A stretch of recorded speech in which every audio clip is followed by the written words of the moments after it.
আমরা অনেকে যে ভুলটা করি, আমরা খাওয়ার ক্ষেত্রে শুধু হালাল খুঁজি, এরকম অনেকে করে, কিন্তু অন্যান্য ক্ষেত্রে হালাল হারামের বাজ বিছান নাই। আমি একটা উদাহরণ প্রায়ই দেই, দেখবেন যে আমাদের বাংলাদেশের সরকারি অফিসগুলোতে তো ঘুষ চলে নাকি?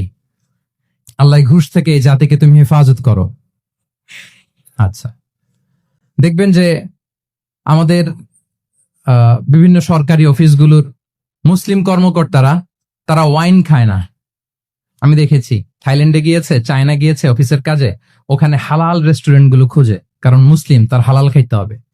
তো সে ওয়াইন খায় না, পর্ক খায় না, কারণ ইসলামে এটা হারাম।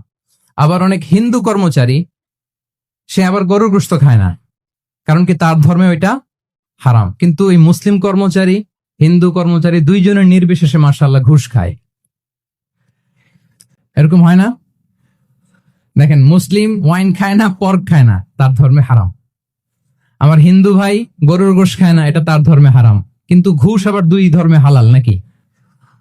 হ্যাঁ, হালাল না। তার মানে ওই যে pick and choose, you got the point, right?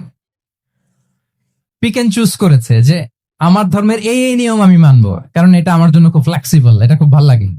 কিন্তু যেটা কঠিন হয়ে যাচ্ছে, যেটা তার বিরুদ্ধে দাঁড়াচ্ছে, ওইটা সে মানে না। তাহলে পিক এন্ড চুজ করার কোনো সুযোগ, আমরা আমাদের গোটা জীবনকে হালাল দিয়ে সাজাইতে হবে, তাহলে your lifestyle will be Islamic lifestyle.